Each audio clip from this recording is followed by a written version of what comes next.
जोधपुर की बेटियों ने राष्ट्र स्तरीय बाधा दौड़ व नेशनल जूनियर एथलीट्स चैंपियनशिप में शानदार प्रदर्शन कर गांव का नाम सुनहरे अक्षरों में चमकाने का काम किया, तो ग्रामीणों ने भी बेटियों के हौसले और मेहनत को देखते हुए गांव में प्रतिभा सम्मान समारोह का आयोजन किया और बेटियों को सम्मानित किया।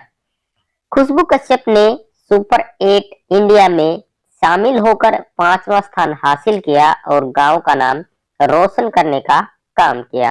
वहीं दो अन्य लड़कियों पूजा और पायल ने भी खेलों में अव्वल दर्जे का प्रदर्शन करते हुए गांव व क्षेत्र का मान बढ़ाया।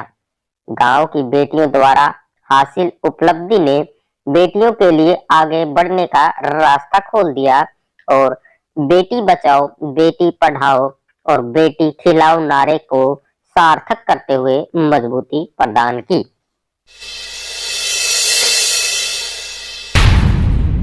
खुशबू बेटा, सबसे पहले तो ये बताओ, जब आप गेम खेलने गए थे तो आपको कैसा लग रहा था? पटना के अंदर जाके आपने गेम खेला। पहले तो मैं नर्वस फील कर रही थी थोड़ा, और जब मैं गिरी तो मेरे को पता नहीं था कि मैं सेमीफाइनल में सिलेक्ट हो पाऊंगी। वो तो बस आप जैसे सब लोगों की दुआ लगी थी, तब जाके मेरा सेमीफाइनल में सिलेक्शन हुआ, तब जाके मैंने फाइनल में अपनी जगह बना ली। फाइनल में जगह बनाने के बाद और जब आप अपने गांव वापस आए हो तो पहले गांव कैसा था और अब कैसा लग रहा है? पहले तो मतलब कोई इंटरेस्ट ही नहीं रखता था गेम में। अब जैसे बच्चे बढ़ते ही जा रहे हैं सभी गेम में, और पढ़ाई में भी बहुत बढ़िया होते हैं। पहले तो इतना खास नहीं था, ना ही कोई इंटरेस्ट रखता था, कहते थे गेम में कुछ नहीं रखा, पढ़ाई पढ़ाई पे फोकस करो। अब सभी को पता चल रहा है कि गेम में भी करियर है, गेम की ओर भी ध्यान दो थोड़ा बहुत, इस करिए। क्या नाम है बेटा आपका? पायल। पायल, गेम खेलते हो आप कौन सा? 80 मीटर। 80 मीटर। तो कैसा लगता है आपके साथ में जो खेलने वाले वो मेडल जीत के आए हैं? अब आपकी क्या तैयारियां हैं? मैं भी चाहती हूँ कि हमारा भी मेडल आए और हम गांव का या हमारी डिस्ट्रिक्ट का नाम रोशन करें। तो पूरी तैयारियां फुल। अब कहाँ खेलने जाना है आपने? हम चाहते हैं कि बड़े लेवल पे हम जाएं और गांव का नाम रोशन करें। ठीक है। खुशबू? पूजा, कौन सा गेम खेलते हो पूजा आप? एक्साथ्रोन सर। एक्साथ्रो? Yes sir. तो अभी कौन सा गेम है जहाँ खेलने जाना है? आपने खेला है पहले कभी? Yes sir. क्या किया था आपने? क्या मेडल प्राप्त किए थे? सर नेशनल और भी तैयारी करेंगे कि मेडल आए नेशनल लेवल पर। तो जब आपको ये पायल जो है या अपने खुशबू है मेडल जीत के आई है तो कैसा लगा? बहुत ही अच्छा लगा कि हमें भी पोजीशन लानी है, इसकी तरह हमें भी गांव का नाम रोशन करना है, स्कूल का नाम रोशन करना है। आशा जी, जैसे कि आपके सामने ये बच्चियां हैं जो आज गर्व का केंद्र बन चुकी हैं गांव का, क्षेत्र का, तो आपको क्या लगता है ऐसे बच्चियों को किस प्रकार से हैंडल करना चाहिए समाज को भी? देखिए, हमारे लिए बड़े गर्व की बात है।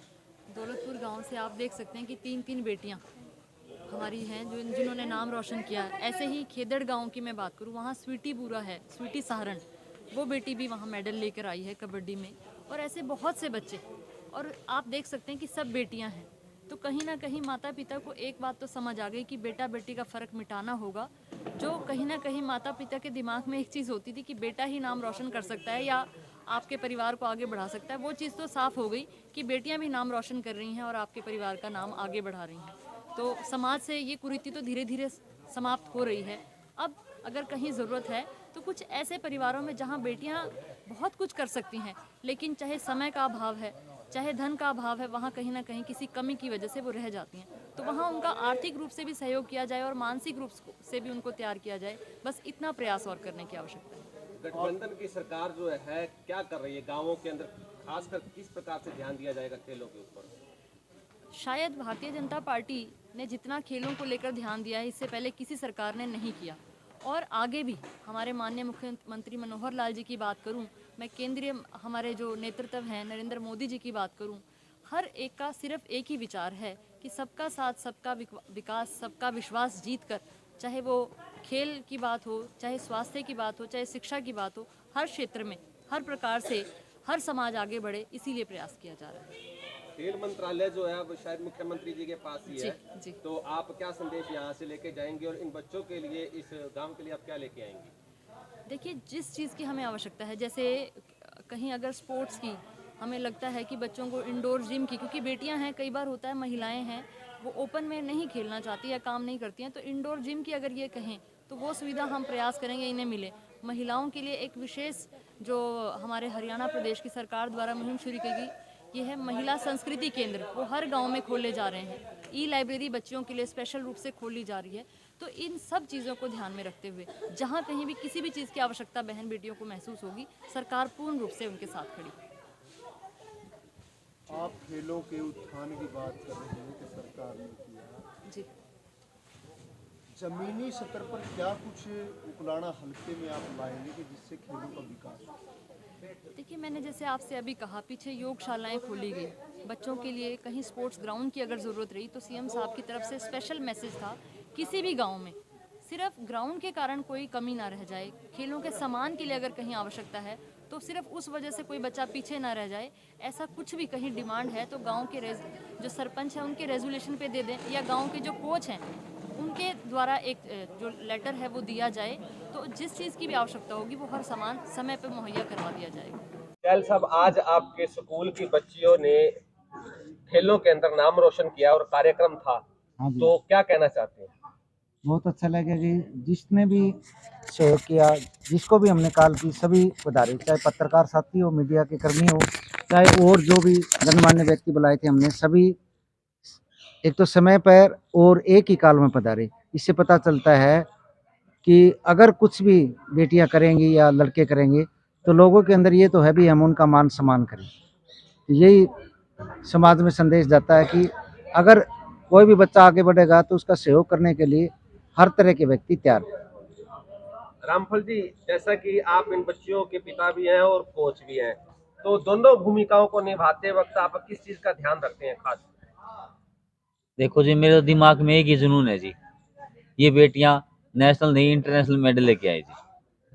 और इस मुहिम में अब स्कूल स्टाफ का और मेरे गांव के समाज सेवियों का बहुत बड़ा योगदान मिलना शुरू हो गया जी।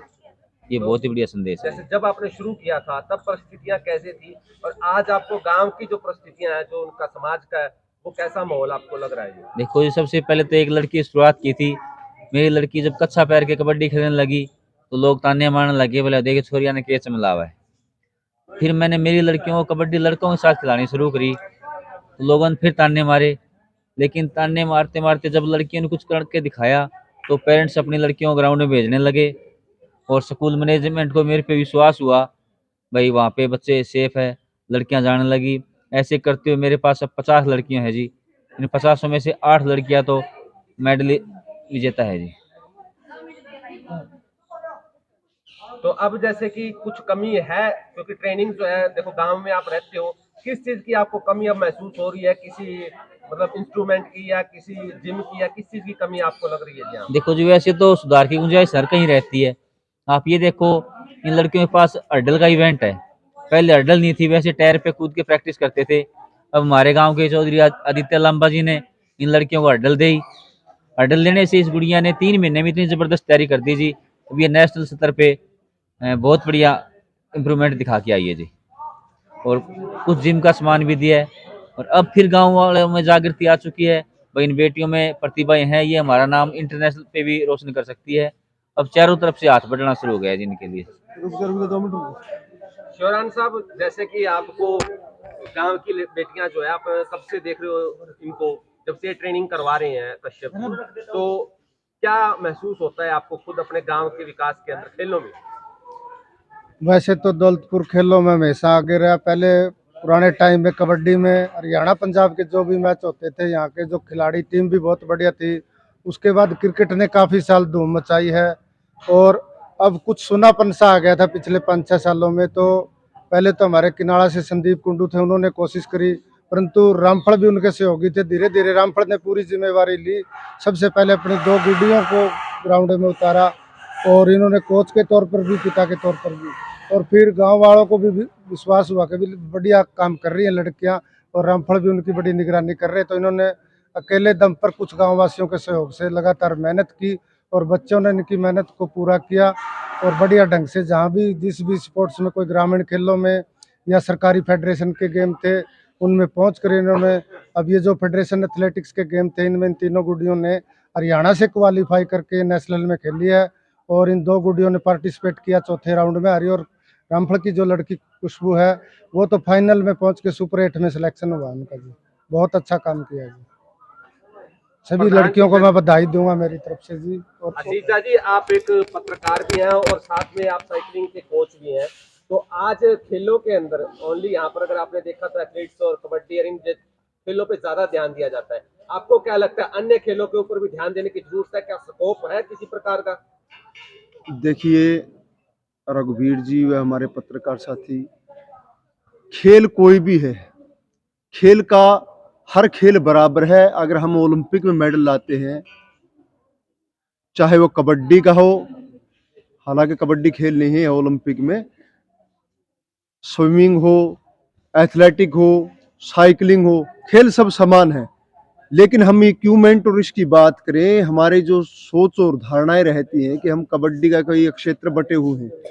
जिस प्रकार से हम बात करते हैं कि ग्रामीण क्षेत्र में कबड्डी और कुश्ती का एक अपना वजूद रहता है और कबड्डी कुश्ती को प्रमुखता से खेला भी जाता है और उन चीज़ों की मूलभूत सुविधाएं गांव में उपलब्ध हो पाती हैं। अगर हम यहाँ साइकिलिंग की बात करें तो साइकिलिंग का जो क्षेत्र उकलाना मेरा, क्योंकि यहाँ जन्मभूमि और कह सकते हैं कर्मभूमि भी बनी हुई है, उकलाना क्षेत्र आज राष्ट्रीय स्तर पर साइकिलिंग में एक अपना नाम कमा चुका है। अनेक खिलाड़ी यहाँ राष्ट्रीय स्तर पर पदक ला चुके हैं और साइकिलिंग के साथ में यहाँ अनेक खिलाड़ियों ने नौकरियां भी हासिल की हैं जो प्रदेश सरकार व केंद्र सरकार की नीति के तहत आते हैं। उसी कड़ी की हम बात करें कि खेल की जिसको जानकारी नहीं होती, खेल तो क्योंकि जब हम कोई फेडरेशन या एसोसिएशन उसका साथ नहीं मिल पाएगा, चाहे किसी भी खेल का खिलाड़ी हो, जब तक उसको किसी संघ या प्रशिक्षक का साथ नहीं मिल पाएगा तो वो आगे नहीं बढ़ पाता। यही स्थिति हर गांव व शहर की है।